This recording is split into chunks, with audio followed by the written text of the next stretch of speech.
This super review is sponsored by our friends over at Verve. And if you still have not signed up for Verve yet for a free trial, check the link down below in the description and you gotta try it out, where you can watch not only Dragon Ball Super, but tons of other anime and live action TV shows as well as movies. It's a combination of Netflix, Crunchyroll, Funimation, and really some YouTube as well. And now streaming on Verve, Season 2 of Harmon Quest and Last Man, new episodes every Friday, plus tons of anime. Ultra Instinct Goku has returned once again to battle the fusion of Caulifla and Kale Kefla, and this week's episode continues that battle. Dragon Ball Super, episode 116. This is my review. I'm probably going to mess this one up because this is a hard one to pronounce, so please forgive me ahead of time. Alright, here we go. Yakte no Kitachi, Migate no Gokui Godai Bakops. It wasn't very good, but whatever. The English name for that is the Comeback Omen, Ultra Instinct's Great Explosion. Now, this episode really had one major storyline going for it. There wasn't a lot of big story elements here, except for one very big one, which I'm going to cover here in the review. But I know a lot of people are probably wondering, well, did they mention the death of Hiromi Sudu? For those who don't know, Hiromi Sudu, the voice of Bulma, passed away a couple of days ago. We did a charity stream here on the channel. All proceeds from that video, whether it be ad revenue or donations from you guys, are going to go directly to the Chris Ayres Charity Fund to help him get better. From one voice actor to another, I think it's the right thing to do. And I know some of you guys are wondering, including myself, we were like, well, okay, are they going to address this in Super? First of all, I want to say Dragon Ball Super is not going to end because Hiromi Sudu passed away. They're going to recast Bulma. Now, as of right now, I don't know who is going to be the voice of Bulma. Couldn't tell you right now, but I'm sure we'll know at some point, okay? So Dragon Ball Super is not going to end because of that. That being said, though, during tonight's episode, at the very end, even after the Bandai promotional card, during the live Fuji TV broadcast of the episode, I'm not entirely sure if the Funimation and Crunchyroll versions will have this, or even the Blu-ray versions when they come out. I don't know. But at the very end of the live version, it's going to have, it has like a black screen with like white letters talking about the death of Hiromi Sudu. So they did address it on the show at the very end. But remember, this episode of Super was produced weeks ago. So it's still a bit of a shock to a lot of people that she passed away. So let's get to the episode. So the story I was talking about earlier here, about what is the story of this episode. The story of this episode is Goku's evolution, I guess the word is. Goku's evolution inside of the Ultra Instinct form, and what others think about it, including those who are in the fight and outside of it. The whole episode, the real story of this episode, because the episode was pretty much focused entirely on Goku Ultra Instinct against Kefla. That was the whole episode. There was really no other fights being shown. Very few little things here and there, and Jiren waking up again, which is going to be very interesting to see where that goes. We're going to talk about that here in a moment, but the episode was just one big fight, and I thought it was a good fight. I thought it was a fun fight. It was a Dragon Ball fight. It was a well-done Dragon Ball fight. It was an exciting Dragon Ball fight. It was a crazy Dragon Ball fight. There are a couple things that took issue with, though, which I'm going to talk about here in a moment. So, the opening shot, first of all, of the episode was incredible. It was the Ultra Instinct Goku with the violins. Dun, dun, dun, dun. You know, the violins, right? I love that stuff. Goku goes up on this big plateau and he powers up. And it's a really impressive power-up. Takes up some time in the episode. And I think this is the first time we actually hear Goku speaking in Ultra Instinct. I don't remember if he actually said anything when he was in the form before. In episode 110. I don't remember if he did. But he pretty much tells Kefla, yeah, you're not going to beat me now. Okay? You can't. And they once again bring up the fact that Goku's giving off a lot of heat, because it feels like his body is once again still not entirely ready for Ultra Instinct. And again, that's the story of the episode. Whis says that, the fight with Kefla, because of how strong Kefla is, has once again push Goku to the limit so that he can unlock Ultra Instinct like the Genki Dama did before. So Kefla does her own little power up. Again, very impressive, really good stuff. Mountains get blown away. She goes Super Saiyan 2.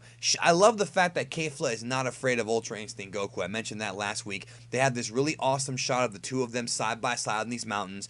The animation work for this episode was done by Yoichi Onishi and Shuichiro Manabe. And they're they did a fantastic job in this episode. This was a very, very, very good looking episode. And even if you don't like the episode, that's okay. Visually, the episode was great. But as far as criticizing this episode goes, production wise, like visually and the music was fine. It was great. Like that stuff I thought was fantastic. The fight was a lot of fun, but I do have questions about certain things that I thought were kind of weird. So Goku goes into, I'll get to that in a minute. Goku goes into a fighting stance, and Kefla prepares his big blast. The energy now looks like it's more so glowing off of his body, like lit up, more than just actually energy being more liquidy. She attacks, but she misses, and the big portion of this fight is Kefla attacking and Goku dodging. And of course, Goku is dodging instinctually. Really good display of speed here. Goku moving, using Ultra Instinct to not get hit.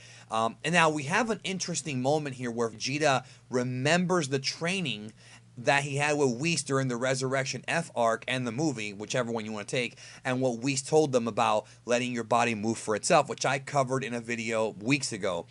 So it's all linked up. I mean, the series pretty much proved that there is a connection here now officially between Ultra Instinct and what Whis told them before. So Kefla does these big red ki blasts. Goku's dodging them. He's moving very passively too. He has his hands down. Again, it's all instinctual. He's not thinking when he moves because that is the Ultra Instinct. Then he does this move where it was kind of fast and hard for me to catch. So I'm going to watch the episode again later tonight and really... and probably tomorrow morning I want to watch it again and really see if I can catch what happened. But it looked like he used his eyes, but I couldn't tell if it was his eyes or a punch. It was really fast. I might watch it in slow-mo, just that scene, to see how it looked, because I thought it was pretty cool. So Goku actually refers to the move as, the power-up as Migate no Gokui. So it's interesting because, he tells Kefla, he's like, I'm getting the hang of this, even though I haven't got the hang of it yet. Something like that. And it's interesting because, at this point, Goku's no longer in that zombified state like he was the first time in episode 110, when he was kind of a zombie. Here it looks like he's starting to get it. He's starting to really gain control of his senses. Now, this, of course, awakens Jiren. It triggers Jiren, who wakes up. He immediately jumps over to where Toppo and Dispo are, and then some of the gods actually see this and they comment on it. And Dispo and Toppo are, wondering if this dude, was it Goku that woke you up? And I'm pretty sure it was. Goku and Kefla, of course, talk trash. They keep fighting. Goku quickly gets behind Kefla and starts to rain down these shots at her. But this was banked Naoki Tate animation from episode 110. As I recognized it. He knocks her to the ground. He goes in for a shot, goes behind her, kicks her hard. Goku punches the air. There's a shot here where Goku punches the air, and the punch power, like the punch went through the air and hit her, even though she was like far away from her or far away from him. It was sort of like what Hit does, where he does that punch and he can somehow make the air sort of put pressure into the oxygen to hit you. It was like that. Like it was a long range punch. I thought that was a cool freaking move. So Goku's body begins to pulsate a little bit, like swell up and whatnot, and then they play the song, the ultimate fight song from episode 110. Dun, dun, dun, dun, dun, dun, dun, dun. That song? I love that song. And in this fight, in this episode, they played like a different version of the song. It was like the second verse or something. It wasn't the same lyrics, even though some of the lyrics were the same. That was kind of cool. They haven't released that full-length version of that song yet on a soundtrack, but I'm sure they will eventually. Don't even worry about that. We'll get that full song soon. So the big climax of the episode, Kale powers up, and I mean for real this time. Huge glowing red energy everywhere. Mountains are being taken down. Huge power being given off. And I'm thinking, wait a minute, are they going to unfuse? Because we know that if you're in fusion, based on what happened with Vegito against Merge Zamasu, if you use a lot of your power, you're going to end up, running your fusion time down. So I'm wondering, if Kefla's giving off all this energy, all this power, how is she not unfusing? Well, the only thing that makes sense to me is that because the Tournament of Power and the time that goes by is so slow, it's like 1 minute or so per episode, that maybe she hasn't hit that time limit yet as far as her power goes, but I still find it very weird. No matter what, I could sit here and I could tell you that, the time in Dragon Ball Super is a mess, and it is. Like, you can't even deny that.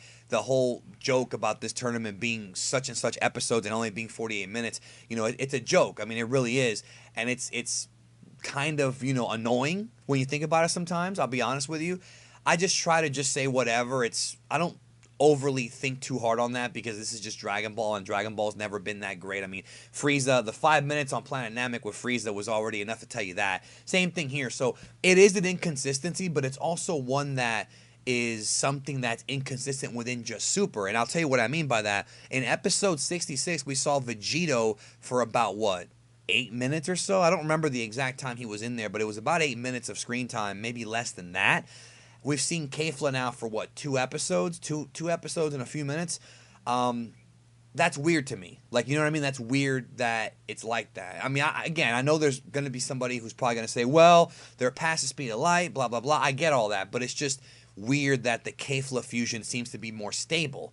But then again, maybe it has to do with Vegito using God Ki. I mean, that could be it. I don't know. I'm not going to give you an explanation until the series does, but it was just weird that Kefla was doing this great power-up. It was a huge power-up. It was huge. Like, there was energy everywhere, and she didn't defuse. Now, what happens is she fires these crazy ki blasts at Goku, just crazy stuff, and Goku's dodging them. Now, this is an amazing sequence. This is a really amazing sequence, one of my absolute favorites from this arc. He's dodging the ki blast, flipping around, moving, and while he's dodging, he's preparing a Kamehameha. So she just lets out a whole bunch of energy. Goku's jumping around on rocks, still preparing the Kamehameha. She's like, I'm going to hit you with everything, blasting away. She's using up all of her energy. Now, I'm over here thinking, is she going to do Super Saiyan 3? Because remember, Caulifla and Kale have this thing where they want to do SS3. Did not happen. Huge, huge, huge stuff here. Lots of energy. Goku's dodging all these shots. Then she prepares this big, giant red and green blast, and she fires it. Goku hops over it, sort of slides over it, gets right in her face, and fires a Kamehameha at point-blank range right in her face, bro. Right in her face, brothers and sisters. This was crazy. And then this big blast was so huge that it knocked a huge hole in the side of the stadium. It cracked and broke the entire stadium. And as Caulifla and Kale are flying out, the Potara breaks. They defuse. Caulifla and Kale are eliminated. I knew it. When I saw the spoilers for next week's episode, and I saw no mention of Caulifla and Kale, I had an instinct, not an ultra instinct, but I had an instinctual feeling that Caulifla and Kale are done in this episode because there was no mention of them. And I was right. I prognosticated correctly. Kefla is out. So now, Universe 6 is down to 2 Namekians, and boy, are they screwed. So Kale apologizes, but Caulifla's really mad. These 2 Namekians, brother, I don't think things are not looking good for Universe 6 at all. So Whis mentions that Goku using the Kamehameha was a good idea because he could charge it up while he was dodging, but his physical body is still not where it should be. He has to work on that. And that's kind of the last shot of the episode is Goku collapses and his energy's kind of dissipating and he's back in his base form and he's clutching his chest. He still cannot maintain the form. Frieza notices this. He notices Goku, and his troubles, and Vegeta says he wants to do Ultra Instinct before Goku. He wants to master it before Goku. Already covered that in the video. I think that Vegeta at some point will get it. Maybe not in this arc, but I think he's going to get it. So, again, Goku's very exhausted, and the 4-episode mini arc within the arc, the Goku versus Caulifla and Kale portion, is over. Next week, we move on to the androids versus Universe 2. Let's see where that story goes, because Jiren is indeed awake now. Now, Whis states that the issue with Ultra Instinct is that he can dodge instinctually, but he still can't attack. And as a result of that, he's still thinking. So his dodging is good, but his attacks are still not that great. So again, like I said at the beginning of this video, the story is that Goku is evolving with Ultra Instinct, but he still has not mastered it yet. Presumably speaking, he will master it by the end of this arc. Maybe. I guess that makes the most sense. I, for one, really did enjoy this episode because it was visually pleasing. The fight was fun. Seeing Ultra Instinct and the music again was cool. And I look forward to seeing where it goes next. I mean, story-wise, it wasn't the best written episode, but it wasn't meant to be. It was meant to be kind of the final chapter, the final stand for Caulifla and Kale. And so it had like that whole kind of, final battle vibe. So I thought it worked for what it was. Give me your thoughts in the comments about this episode and what you think about the elimination of Kefla. And don't forget, Verve is the official sponsor of these reviews. You can watch Dragon Ball Super on there. It's owned by the same company that owns Crunchyroll. And if you already have a Crunchyroll account or a Funimation account, you can merge it with the Verve account and watch everything on one platform. So you don't have to have all these different apps. You can watch everything on one. And there's tons of other stuff there, including movies, Rooster Teeth, Geek and Sundry, Cartoon Hangover. It's basically like its own group of channels, and there's more being added all the time. Check that out. Thank you so very much for checking out the video, and I'll talk to you guys tomorrow as we preview 117.